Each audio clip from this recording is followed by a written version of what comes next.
nama gowwaa bilbila suuta gama biraa waliin haasaa yookiin ilkeessu akkatu mallattoo nama gowwaa irraa immoo akkati araadaa isaan jechuun jecha afaan ofii san dhiisee jiyaa guutuu haga qalbiin isaa tashwiishuma taate mallattoo waan san yoo qabaate gowwummaa san irraa fagaatee waan dhaggeeffatamuun jajjaba ati dhuguma mallattoolee kanneen ifirratti argitu taanaan dhuguma mallattoolee kanarratti isa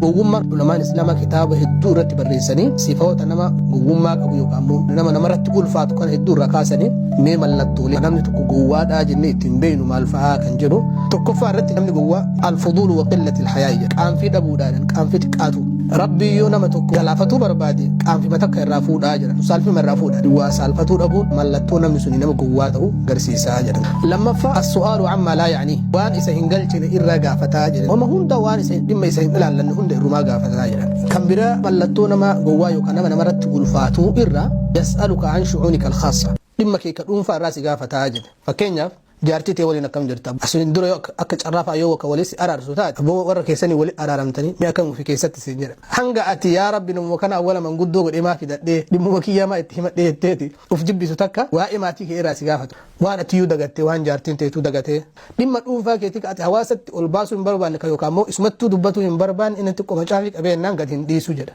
kan itti aanu mallattoo nama gowwaa irraa waan namni silaa beekaatumaan irraa cal'ise fa'a ajandaa godhee kaasa jedha kan itti aanu yoo namni wahii guyyaa kanatti kootumee affeerraa laaqanaa wahii si godhaa jedheen nama 5 jaaf waliin qabatee dhufaadhan kan itti aanu yoo nama dhukkubu tokko gaafatuuf bira dhaqe achi tura jedhan namni dhukkubu dhukkubsataadha namni gariin kan namayyuu arguu hin barbaanne jira kan nama waliinuu haasayuu hin barbaanne jira ka tasgabbii barbaadu jira ebaluun tokkoon dhukkuba operaasyoona godhate jettee dhayixee akka ganama achi bira teette haga galgalaatetti akkanumatti bira teette banqessaa duraanii watitti guurte mata dhukkuba namichi dhukkubsatu yaa rabbi narraa baasii jedhaa wal garaa isaa keessatti galgala inni ammoo sa'a kana guutuu bira ture nagaatti abbuu hanjaasi bira illee hin turre inshallah yeroo biraa si deebinaadhaan kan biraa fakkeenyaaf nama dhukkubsate tokkotti yoo ol seenee aboo maal taate maal si dhukkuba bar kaleetu na dhukkuba sukkaraa qabaa yoo inni siin jedhe bar Abdul Azizoon kenna tokko dhukkubni sukkaraa isa qabee maayima kana du'ee siin jedha jedhan mallattoo nama gowwaadha rakkoo biraa keessa isa galchee sadarkaa inni uf jibbu takka keessa isa galchee isa gadi dhiisee biraa bahaa jedhan kan biraa mallattoo nama gowwaarra yoo nama lama kawaa walitti as gargaranii haasahan arge hujii ufii dhiisee waan itti biizii tahaa jiru san dhiisee waan dhimma isan ilaalla itti isikee yookaan waan isaan jedhan san dhageeffata dhaabatee dhageeffataadhaan hadiisa keessatti illee dhoorgaadha beeki rasuulli sallallahu alaihi wasallam waan jedhe man istama'a ilaa hadiisi qawmi wahum lahu kaarihuun subba fi udhunayhi al'aanaku yawma alqiyaama dhageetti isaa osoo jibban namni cinaa galee yookaan mana duuba dhokatee nama dhageeffate guyyaa qiyaama rabbiin subhaanahu wa ta'ala sibiila bayfamaa gurra isaatitti naqaadha rasuulli sallallahu alaihi wasallam kan biraa mallattoo nama gowwaa kasratul kalaami alladhii laa faayidata fiihi waan faayidaa hin qabne keessatti haasaa itti heddummeessaadha kan biraa mallattoo nama gowwaarra yoo keessummaa namatti dhufee jedhe nama biraa hin bahuu jedhan haga namni warri keessummaa sun isa hifatutti haga namni uf jibbee amala hunda gadi dhiisee tartiiba gadhiisutti hin barbaachisu jechuudha kan biraa namni gowwaan yeroo gurupiidhaan nama 5 ja'an rafaa jira halkan ka'ee mana keessa deemaadhaan halkan ka'ee yookaan ifaa qabsiifatee waa kitaaba fa'aa dubbisa sirratti yookaan immoo bilbila suuta gama biraa waliin haasaa yookaan namni rafaa jira inni ammoo taa'eetiin gungumaa jedhan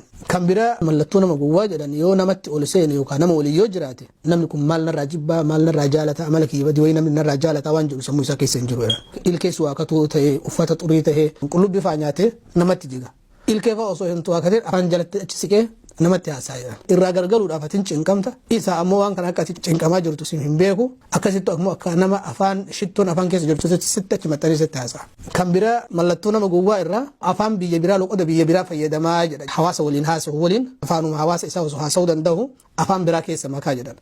I never forget that sin jedha akka ati maashaallah ibaluun kun sila English illee haasaa akka atiitu yookaan afaan Oromoo osoo sitti haasaa jiru afaan Amaariffaa keessa dabarsaadhaan namni tokko nama afaan isaa beeku waliin osoo haasaa jiru afaan Ingilishii keessa dabarsa afaan Arabiffaa keessa makee ta'ala yaa akhi uturukni osoo haasaa dheeraa haasaa jiru akka ati araadaa isaan jechuun jecha afaan ofii san dhiisee jechoowii keessa mammakataa namatti haasaadhaan osoo afaan namni itti haasa'u sun dhibbara dhibba afaan Oromoo beeku kan biraa mallattoon nama gowwaadha osoo namni biraa isa bira jiru nama biraatitti gurratti waa haasaa nama sadiin nama lamaan taa'aa jirta abboomee kootu asitti haasaa nama tokko achi dhiiftee nama tokko waliin ati gurratti haasaa jechuun kan kophaa jiru sun maal saya aboo waan kiyya haasaani maal haasaa maal jedhe guyyaa guutuu haga addaan bayanitti qalbiin isaa tashwiishuma taate حديث كيست اللي بيكن جرى رسول صلى الله عليه وسلم إذا كنتم ثلاثة فلا يتناجى اثنان دون ثالث من أجل أن ذلك يحزنه يوم مسدتاتا نما تكوكوبة يفتني اتباتنينها سهناجلا كم برا ولتونا مجوارا وفتا بيجيس نجر وفتالا كنمني إجادات الإسلالوف وفتا خواسن بيجاه أفن uffataa jedhan namoonni waan biyya hin jirre biyya irratti muudii qabatuudhaaf yookaan immoo abshaalummaa ofii agarsiisuuf yookaan hin qaba agarsiisuudhaaf waan hawaasni hin uffanne namoonni uffatan akka isaan abshaalummaa of se'ami garuu ammoo namni sun gowwaa ta'u dubbata abbaan kitaabicha kana kan bira mallattoon nama gowwaadha waan bakka hin barbaachifnetti waa hojjete saniin jecha nama dhahaa jedhan bishaan wasakaa fa'aa karaa irratti gad naqee yoo namni achi olloleen yoo namni abboomaa bishaan karaa irratti gad naqee jedheen awoo karaan kee qofa seetaa si qofaaf uumame seeta si qofaaf hojjete seeta mootummaan jedhee sanii irratti nama wallolaa jedhan namni abshaalli waan silaa namaa isa wallolchisu iyyuu karaa irratti hin darbu darbitee ammoo achirratti nama waasiin dubbate dhiifama booga jechuun akka waan mana keetitti na yixeetitti gowwummaa irraa keekaa jechuudha islaama kan biraa jedhan yoo guyyaa tokko waasii liqeesse bakka hawaasni itti wal gahutti akka namni dhagahutti ol fuudhee garuu hin dagatin galgala naa deebisisin jedha yaa rabbi maalumaaf irraa fuudhi namicha kana jettee hanga sadarkaati uf jibbitu takka si geessaa jechuudha waan sana kan biraa mallattoon nama gowwaadhaa jedhan yoo guyyama tokko akkuma carraa lukkuu wahii sii qalee jedhan waggaa sadi boodallee hawaasa keessatti usumaati haasayaa jirtu yaadannoo duraan dabarte wahii usumaati kaasaa jirtu sila mudannoon amma si mudate kun gaafa na bira dhuftee lukkuu sii qalee san dura moo sanii asi jedhee si gaafatadhan waan taasisu kun re'ee sii qaluu kiyya san moo achi asi sin jedha waan sii godhe san gaafa na bira dhuftee akka gaarii wal keessummeessine san jettamoo achi as